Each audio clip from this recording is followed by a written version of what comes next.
ಆತ್ಮೀಯ ವಿದ್ಯಾರ್ಥಿಗಳೇ, ಇವತ್ತಿನ ತರಗತಿಯಲ್ಲಿ ಬಹಳ ಒಂದು ಪ್ರಾಮುಖ್ಯವಾದಂತಹ ಟಾಪಿಕ್ ಅನ್ನ ನಿಮಗೆ ತಿಳಿಸುವಂತ ಕೆಲಸವನ್ನ ಮಾಡ್ತೇನೆ. ಆ ಟಾಪಿಕ್ ಏನಂತಂದ್ರ ಹಾರ್ಟ್ರೇಗ್ ಅವರ ಆರ್ಥಿಕ ಆವರ್ತನ ಸಿದ್ಧಾಂತ ಅಂತೇಳಿ.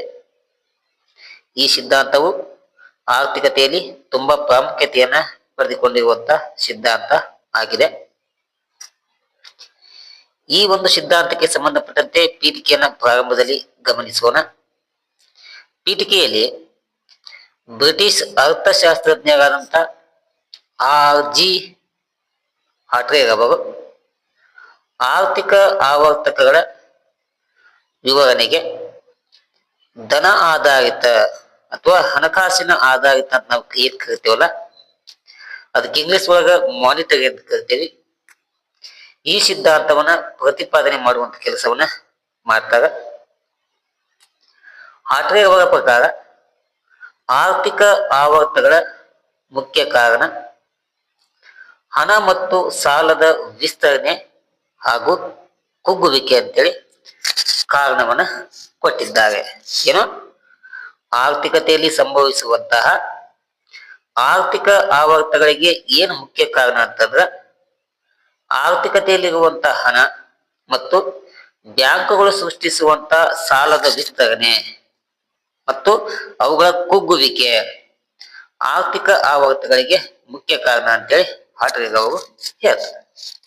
ಅಷ್ಟೇ ಅಲ್ಲದೆ ಬ್ಯಾಂಕುಗಳ ಸಾಲ ನೀತಿ, ವ್ಯಾಪಾರಿಗಳ ಸಂಗ್ರಹದ ನೀತಿ ಮತ್ತು ಬಡ್ಡಿ ದರ ಬದಲಾವಣೆಗಳು ಆರ್ಥಿಕ ಏರಿಳಿತಗಳಿಗೆ ಕಾರಣ ಆಗ್ತಾವು.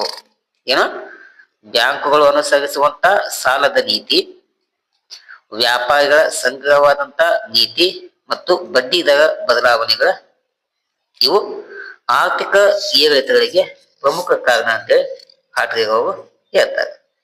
ಈ ಒಂದು ಸಾರಾಂಶವನ್ನ ಇಟ್ಕೊಂಡು ಇವರು ಸಿದ್ಧಾಂತವನ್ನ ವಿವರಣೆ ಮಾಡುವಂತ ಕೆಲಸವನ್ನ ಮಾಡ್ತಾರೆ. ಇದಾದ್ಮೇಲೆ ಇಲ್ಲಿ ನೋಡಿ, ಹಾರ್ಟ್ರೇಗ್ ಅವರ ಸಿದ್ಧಾಂತದ ಪ್ರಮುಖವಂತ ಮೂಲ ಭಾವನೆ ಬಗ್ಗೆ ತಿಳಿದುಕೊಳ್ಳೋಣ. ಹಾರ್ಟ್ರೇಗ್ ಅವರ ಅಭಿಪ್ರಾಯದಲ್ಲಿ ವ್ಯಾಪಾರಿಗಳು ಆರ್ಥಿಕ ಚಟುವಟಿಕೆಯ ಕೇಂದ್ರ ಬಿಂದು ಎಂದು ಪರಿಗಣನೆಯನ್ನ ಮಾಡಿದ್ದಾರೆ. ಏನೋ, ವ್ಯಾಪಾರಿಗಳು ಆರ್ಥಿಕ ಚಟುವಟಿಕೆಯ ಕೇಂದ್ರ ಬಿಂದು. ಬ್ಯಾಂಕುಗಳು ಸಾಲವನ್ನ ಸಡಿಲಗೊಳಿಸಿದಾಗ, ಏನ್ ಬ್ಯಾಂಕುಗಳು ಸಾಲ ಕೊಡ್ತಾವಲ್ಲ ಅವುಗಳು ಸಾಲವನ್ನ ಸಡಿಲಗೊಳಿಸಿದಾಗ ವ್ಯಾಪಾರಿಗಳು ಹೆಚ್ಚು ಸರಕನ್ನ ಸಂಗ್ರಹಿಸುತ್ತಾರೆ. ಅಷ್ಟೇ ಅಲ್ಲದೆ ಇದರಿಂದ ಉತ್ಪಾದನೆ, ಉದ್ಯೋಗ ಮತ್ತು ಆದಾಯ ಕೂಡ ಹೆಚ್ಚಳವಾಗಿ ಆರ್ಥಿಕತೆಯಲ್ಲಿ ಸಮೃದ್ಧಿಯ ಹಂತ ಉಂಟಾಗ್ತದ ಎಂಬುದು ಹಾರ್ಟ್ರೇಗ್ ಅವರ ಒಂದು ಭಾವನೆ ಆಗಿದೆ. ಸಿಂಪಲ್ ಆಗಿ ಹೇಳ್ಬೇಕಂತಂದ್ರ ಬ್ಯಾಂಕುಗಳು ನೀಡುವಂತ ಸಾಲದ ನೀತಿಯನ್ನ ಸಡಿಲಗೊಳಿಸಿದಾಗ ಅಥವಾ ಹೆಚ್ಚಿನ ಪ್ರಮಾಣದಲ್ಲಿ ಸಾಲವನ್ನ ಕೊಟ್ಟಾಗ ಆ ಸಾಲವನ್ನ ವ್ಯಾಪಾರಿಗಳು ಹೆಚ್ಚಿನ ಪ್ರಮಾಣದಲ್ಲಿ ಸಾಲವನ್ನ ಪಡೆದುಕೊಂಡು ತಮ್ಮ ಉತ್ಪಾದನೆ ಮಟ್ಟವನ್ನ, ಉದ್ಯೋಗದ ಮಟ್ಟವನ್ನ ಮತ್ತು ಆದಾಯದ ಮಟ್ಟವನ್ನ ಹೆಚ್ಚಿಸಿಕೊಂಡು ಸಮೃದ್ಧಿಯ ಹಂತವನ್ನ ತಲುಪ್ತಾರೆ ಎಂಬುದನ್ನ ಹಾರ್ಟ್ರೇಗ್ ಅವರು ತಿಳಿಸಿ ಕೊಟ್ಟಿದ್ದಾರೆ. ಅಷ್ಟೇ ಅಲ್ಲದೆ ಸಾಲವು ಕಠಿಣಗೊಂಡಾಗ ಅದಕ್ಕೆ ವಿರುದ್ಧವಾಗಿ ಆರ್ಥಿಕತೆಯಲ್ಲಿ ಕೆಳ ಹಂತವನ್ನ ತಲುಪ್ತದ. ಸಾಲ ಸಡಿಲಗೊಳಿಸಿದಾಗ ಉತ್ತಮವಾದಂತಹ ಹಂತ, ಅದೇ ಸಾಲ ಏನಾದ್ರು ಕಠಿಣ ನಿಯಮಗಳನ್ನ ಅನುಸಾರ ಮಾಡಿದ್ರೆ ಆರ್ಥಿಕತೆಯಲ್ಲಿ ಕೆಳ ಹಂತವನ್ನ ತಲುಪ್ತದ ಎಂಬುದು ಹಾರ್ಟ್ರೇಗ್ ಅವರ ಒಂದು ಮನೋಭಾವನೆ ಆಗಿದೆ. ಹೀಗಾಗಿ ಹಾರ್ಟ್ರೇಗ್ ಅವರ ಆರ್ಥಿಕ ಆವರ್ತ ಸಿದ್ಧಾಂತವು ಹೇಗೆ ಕಾರ್ಯವನ್ನ ನಿರ್ವಹಿಸುತ್ತದ ಎಂಬುದನ್ನ ನಾವಿಲ್ಲಿ ತಿಳಿದುಕೊಳ್ಳೋಣ.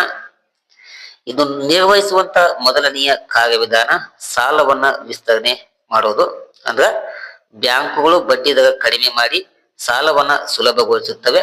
ಹೀಗೆ ವ್ಯಾಪಾರಿಗಳು ಹೆಚ್ಚಿನ ಪ್ರಮಾಣದಲ್ಲಿ ಸಾಲವನ್ನ ಪಡೆದುಕೊಂಡು ಹೆಚ್ಚಿನ ಪ್ರಮಾಣದಲ್ಲಿ ವಸ್ತುಗಳನ್ನ ಉತ್ಪಾದನೆಯನ್ನ ಮಾಡ್ತಾರೆ. ಇದು ಒಂದನೆಯ ಕಾರ್ಯವಿಧಾನ. ಇನ್ನು ಎರಡನೇದು ಬೇಡಿಕೆ ಮತ್ತು ಬೆಲೆಯ ಹೆಚ್ಚಳ ಅಂತೇಳಿ. ಏನು, ಉತ್ಪಾದನೆಯು ಹೆಚ್ಚಳವಾದಂತೆ ಅಂದ್ರೆ ಸಂಗ್ರಹವು ಹೆಚ್ಚಳವಾದಂತೆ ಮಾರುಕಟ್ಟೆಯಲ್ಲಿ ಬೇಡಿಕೆ ಕೂಡ ಹೆಚ್ಚಳವಾಗ್ತದೆ. ಸಂಗ್ರಹ ಹೆಚ್ಚಳದಿಂದ ಮಾರ್ಕೆಟ್ ಒಳಗ ಡಿಮಾಂಡ್ ಪ್ರಮಾಣ ಹೆಚ್ಚಳವಾಗಿ ಡಿಮಾಂಡ್ ಹೆಚ್ಚಳವಾದಂತೆ ಅದರ ಪರಿಣಾಮವಾಗಿ ವಸ್ತುವಿನ ಬೆಲೆಗಳು ಹೆಚ್ಚಳ ಆಗ್ತಾವ ಎಂಬುದು ಆಟಗಾರರ ಒಂದು ಮನೋಭಾವನೆಯಾಗಿದೆ. ಥರ್ಡ್ ಒನ್, ಉತ್ಪಾದನೆ ಮತ್ತು ಉದ್ಯೋಗವನ್ನ ಹೆಚ್ಚಳ ಆಗ್ತಾವ. ಇಲ್ಲಿ ನೋಡ್ರಿ, ಬೆಲೆ ಏರಿಕೆಯ ನಿರೀಕ್ಷೆಯಿಂದ ಬೆಲೆ ಹೆಚ್ಚಳ ಆಗ್ತಾವ ಅಂತೇಳಿ ಎಂಬ ನಿರೀಕ್ಷೆಯನ್ನ ಇಟ್ಕೊಂಡಂತ ಕೈಗಾರಿಕೆಗಳು ತಮ್ಮ ಉತ್ಪಾದನೆಯನ್ನ ಹೆಚ್ಚಳ ಮಾಡ್ಕೋತಾವು. ತಮ್ಮ ಉತ್ಪಾದನೆಯನ್ನು ಹೆಚ್ಚಳ ಮಾಡುವುದರಿಂದ ಇದರಿಂದ ಉದ್ಯೋಗ ಮತ್ತು ಆದಾಯ ಹೆಚ್ಚಾಗಿ ಕೊನೆಗೆ ಭೂಮ್ ಹಂತವನ್ನ, ಈ ಸಮೃದ್ಧಿ ಹಂತ ಅಂತ ಏನ್ ಕರಿತೀವಲ್ಲ, ಈ ಸಮೃದ್ಧಿ ಹಂತವನ್ನ ತಲುಪುವಂತ ಕೆಲಸವನ್ನ ಮಾಡ್ತಾವ. ನಾಲ್ಕನೇದು, ಅತಿರೇಕ ಸಂಗ್ರಹ ಅಂತೇಳಿ. ಇಲ್ಲಿ ನೋಡ್ರಿ, ನಿರಂತರ ಸಾಲ ವಿಸ್ತರಣೆಯಿಂದ ವ್ಯಾಪಾರಿಗಳು ಅಗತ್ಯಕ್ಕಿಂತ ಹೆಚ್ಚು ಸರಕುಗಳನ್ನ ಸಂಗ್ರಹಿಸುತ್ತಾರೆ. ಇದರಿಂದ ಆರ್ಥಿಕತೆಯಲ್ಲಿ ಕೆಲವೊಂದು ಸನ್ನಿವೇಶ ಏನಾಗ್ತದೆ, ಅತಿರೇಕವಾಗಿ ಉಂಟಾಗುವಂತ ಸಂಭವ ಇರ್ತದೆ ಎಂಬುದು ಆಟಗಾರರ ಮನೋಭಾವನೆ ಆಗಿದೆ.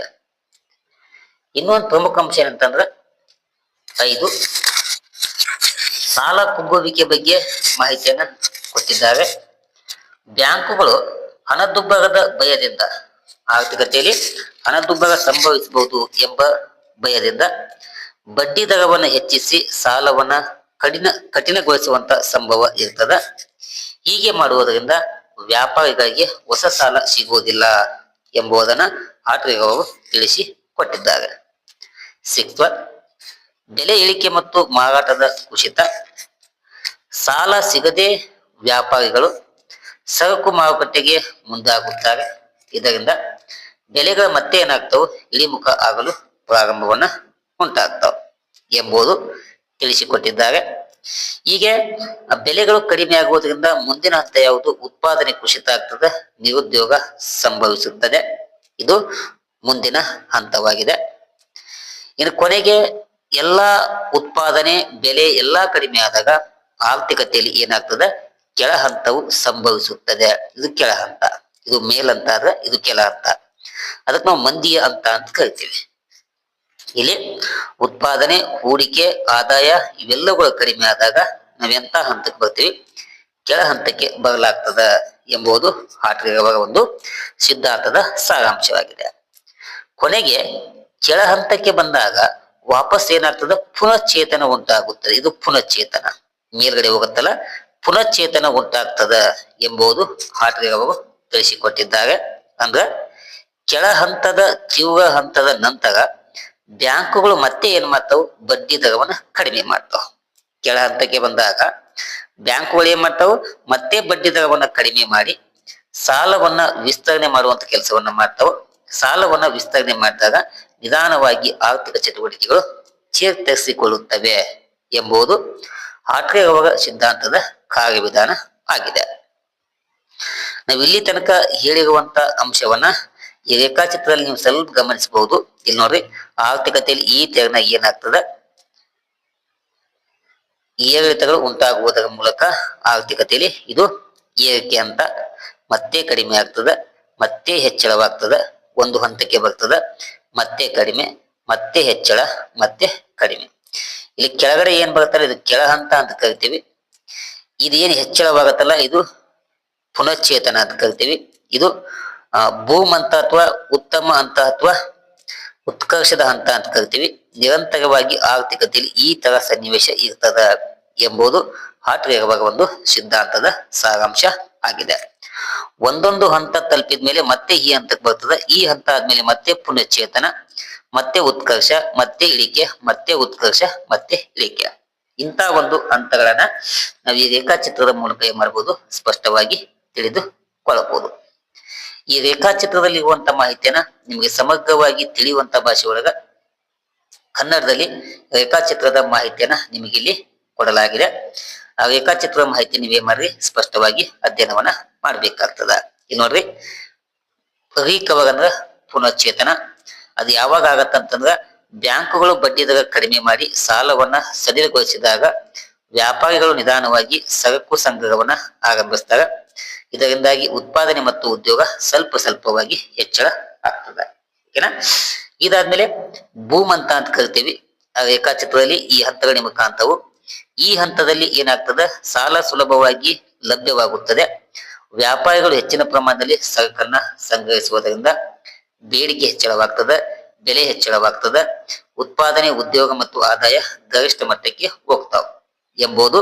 ಹೀಗೆ ಆಗುವುದರಿಂದ ರೇಖೆ ಏನಾಗ್ತದ, ಮೇಲಕ್ಕೆ ಏರುತ್ತದೆ. ಇದು ಹಿಂಗ್ ಹೋಗುತ್ತಲ್ಲ, ಹಿಂಗ್ ಹೋಗುವಂತ ಸನ್ನಿವೇಶ ಯಾವುದು, ಭೂಮಂತ ಅಥವಾ ಸಮೃದ್ಧಿಯ ಹಂತ ಅಂತೇಳಿ ಕರಿತೇವೆ. ಇದಾದ್ಮೇಲೆ ಕೆಳ ಹಂತ ನೋಡ್ರಿ, ಕೆಳ ಹಂತ ಇದಕ್ಕೂ ರಿಕರ್ಷನ್ ಅಂತ ನಾವು ಕರಿತೀವಿ. ಇಲ್ಲಿ ಅತಿರೇಕ ಸಂಗ್ರಹ ಮತ್ತು ಹಣದುಬ್ಬರದ ಭಯದಿಂದ ಬ್ಯಾಂಕುಗಳು ಬಡ್ಡಿ ದರವನ್ನು ಹೆಚ್ಚಿಸಿ ಸಾಲವನ್ನ ಕಠಿಣಗೊಳಿಸ್ತವು. ಹೀಗಾಗಿ ವ್ಯಾಪಾರಿಗಳು ಹೊಸ ಸಾಲವನ್ನ ಪಡೆಯಲು ಸಾಧ್ಯ ಆಗುವುದಿಲ್ಲ. ಈ ಹಂತ ಆದ್ಮೇಲೆ ಮಹಾಮಂದಿ ಅಥವಾ ಇನ್ನೂ ಕೆಳಮಟ್ಟ, ಕೆಳ ಹಂತ ಅಂತ ಕರಿತೀವಿ. ಅದಕ್ಕೆ ನಾವು ಡಿಫ್ರೆಷನ್ಸ್ ಅಂತ ಕರಿತೀವಿ. ಈ ಹಂತದಲ್ಲಿ ಏನಾಗ್ತದ, ವ್ಯಾಪಾರಿಗಳು ಸಂಗ್ರಹ ಕಡಿಮೆ ಮಾಡಲು ಸರಕು ಮಾರುಕಟ್ಟೆಗೆ ಮುಂದಾಗ್ತಾರ.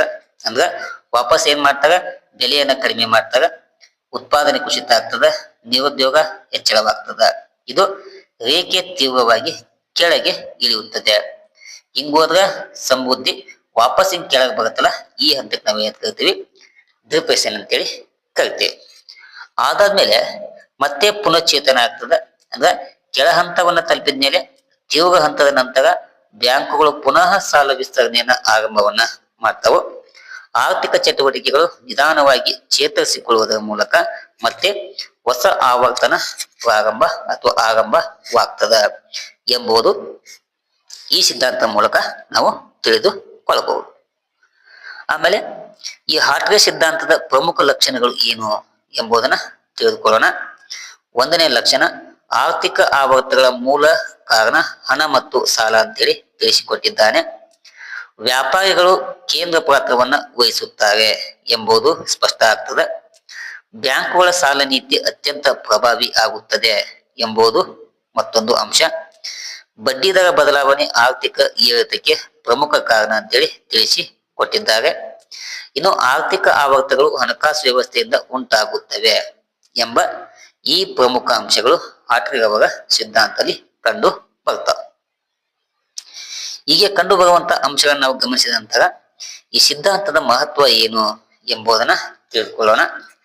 ಈ ಸಿದ್ಧಾಂತವು ಧನ ನೀತಿ ಅಂದ್ರೆ ಹಣಕಾಸಿನ ನೀತಿ ಅಂತ ಏನ್ ಕರಿತೀವಲ್ಲ, ಹಣಕಾಸಿನ ನೀತಿ, ಈ ಹಣಕಾಸಿನ ನೀತಿಯ ಪಾತ್ರವನ್ನ ಸ್ಪಷ್ಟಪಡಿಸುತ್ತದೆ ಮತ್ತು ಬ್ಯಾಂಕುಗಳ ಹೊಣೆಗಾರಿಕೆಯನ್ನ ಎತ್ತಿ ತೋರಿಸುತ್ತದೆ.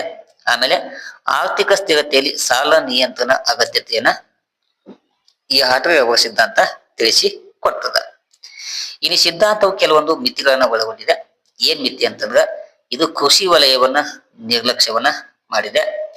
ಇನ್ನು ಉತ್ಪಾದನಾ ವೆಚ್ಚಗಳ ಪಾತ್ರಕ್ಕೆ ಕಡಿಮೆ ಮಹತ್ವವನ್ನ ಕೊಡಲಾಗಿದೆ. ಆಮೇಲೆ ಎಲ್ಲಾ ಆವರ್ತನಗಳನ್ನ ಹಣದಿಂದಲೇ ವಿತರಿಸಲಾಗುವುದು ಎಂಬ ಹೇಳಿಕೆಯನ್ನ ಕೊಡಲಾಗಿದೆ. ಮತ್ತು ಈ ಸಿದ್ಧಾಂತ ಅಲ್ಪ ಅಭಿವೃದ್ಧಿ ಅಥವಾ ಅಲ್ಪ ಅಭಿವೃದ್ಧಿಶೀಲ ದೇಶಗಳಿಗೆ ಸಂಪೂರ್ಣವಾಗಿ ಅನ್ವಯಿಸುವುದಿಲ್ಲ ಎಂಬುದಾಗಿ ಈ ಸಿದ್ಧಾಂತವನ್ನ ಟೀಕೆಗೆ ಒಳಪಡಿಸಬಹುದು. ಓಕೆನಾ?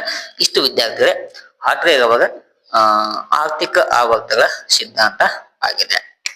ಇಲ್ಲಿಯ ತನಕ ತರಗತಿಯನ್ನು ವೀಕ್ಷಣೆ ಮಾಡಿದ ಎಲ್ಲ ವಿದ್ಯಾರ್ಥಿಗಳಿಗೆ ಧನ್ಯವಾದಗಳನ್ನ ತಿಳಿಸ್ತಾ ಈ ತರಗತಿಯನ್ನ ಮುಗಿಸುವಂತ ಕೆಲಸವನ್ನ ಮಾಡ್ತೇನೆ. ಮುಂದಿನ ತರಗತಿಯಲ್ಲಿ ಮತ್ತೊಂದು ಹೊಸ ಟಾಪಿಕ್ ಅನ್ನ ನಿಮಗೆ ತಿಳಿಸುವಂತ ಪ್ರಯತ್ನವನ್ನ ಮಾಡುವಂತ ಕೆಲಸವನ್ನ ಮಾಡ್ತೇನೆ. Thank you. ನಮಸ್ಕಾರ.